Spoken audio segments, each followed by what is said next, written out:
Have you ever stared at an electrical circuit diagram and it just looks like a tangled mess? Well, what if I told you there's a way to see past all that clutter, to find a simple, beautiful blueprint hidden inside? Today, we're going to decode complex circuits using a surprisingly elegant tool, graph theory. So look at this. On the left, you've got the messy reality, right? All those squiggly lines for resistors, the parallel lines for capacitors. It's a lot to take in.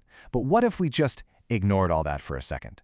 What if the only thing we cared about was how these things are connected? Well, that's what you're seeing on the right. This is the big secret. Graph theory lets us strip away all the noise and see the pure structure, the elegant blueprint that's actually running the whole show. So how do we make that leap? How do we get from that messy circuit to the clean blueprint? Well, the first step is a pretty radical shift in how we look at things.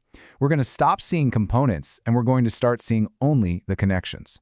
Check this out. It doesn't matter if it's a resistor, a capacitor, a voltage source. We don't care. We're throwing out all the specifics, the ohms, the volts, all of it. Every single one of those components just becomes a plain, simple line. All we're keeping is the connection itself. This is what's called studying the circuit's topology, its pure underlying shape. Okay, so now that we've boiled our circuit down to a bunch of dots and lines, we need a new language to talk about it. And this is the language of graph theory. But don't worry, the basic vocabulary is incredibly simple. We really only need to know two key terms to get started. First up, the node. A node is just a junction. Seriously, think of it like an intersection on a map. In a circuit, it's any point where the current has a choice, where the path can split. It's just a fork in the road. Simple as that. And what connects those nodes? Well, those are the branches. A branch is basically the road that connects two intersections. It's the path where a component, like a resistor, used to be. It just shows that there's a connection from one node to another. All right, so we've got our map of intersections and roads. But is there a core structure inside this whole network? You know, like a fundamental skeleton. Finding that is our next step. And trust me, this is where the real power of this whole thing starts to show. And that skeleton has a name. It's called a tree. Now, a tree is the most efficient way possible to connect every single node in our graph without any redundancy. And there's one really important rule. A tree has to connect all the nodes, but it absolutely cannot have any closed loops or circular paths. It's the bare-bones network you need to keep everything hooked up. So, how do you find one? It's actually really intuitive. You start with all your nodes just floating there. Then you start adding branches from your original graph to connect them up. The only rule you have to follow is this. The second that adding a branch would create a closed circle, you don't add it. Just keep going until every node is connected to something, and what you're left with, that's your tree. You know, this whole process naturally sorts all of our branches into two different piles. The branches we use to build our tree, we call those twigs. And all those leftover branches, the ones we had to leave out so we didn't make any loops, those are called links. And it turns out these leftover links, they're the real key to unlocking the whole circuit's secrets. So, we have this visual skeleton, our tree. But how do we turn a drawing into something a computer can actually analyze? Well, we translate it into the language of math, specifically into something called a matrix. This is how we crack the graph's secret code. Okay, this is the magic part. We take those links we set aside earlier, and we add them back into our tree, just one at a time. And watch what happens. Every single time we add a link back, it completes exactly one unique, fundamental closed loop in our network.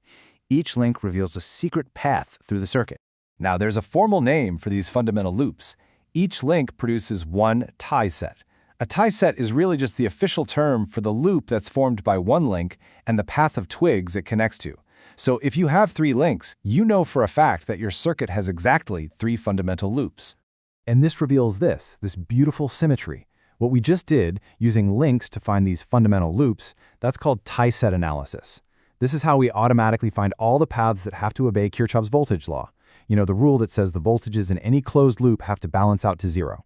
But there's a perfect mirror image. We can use the twigs to find fundamental cuts. Think of these as ways to slice the graph. And this decodes Kirchhoff's current law, which says the current going into a junction has to equal the current coming out. It's two sides of the exact same coin. All right, this is the moment we've been waiting for. This is the payoff. We've done all the structural analysis.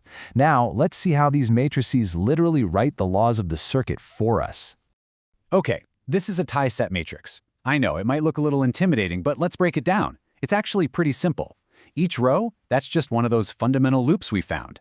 The columns, those are all the branches in our circuit. And the numbers inside, the +1, -1, or 0, they just tell us if a branch is part of that loop and which way the current is flowing. It's a complete, systematic map of our circuit's loops. And here it is. This is the aha moment.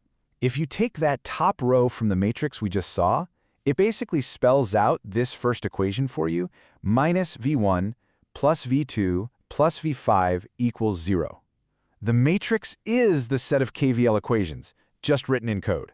No more hunting and pecking for loops. This method finds every single important one for you automatically and perfectly. Now let's look at the other side of the coin, the Cutset Matrix. So instead of loops, this is all about cuts. A cut is just a way of slicing the graph into two separate pieces. And a fundamental cut is based on cutting through just one twig from our tree. So each row you see here represents one of those fundamental ways to slice the circuit. And just like before, this matrix writes the laws for us. Each row directly translates into one of Kirchhoff's current law equations, the rules about how current has to balance out. The matrix has systematically found every important junction and breakpoint and written the law for it, all from that simple graph we drew at the beginning.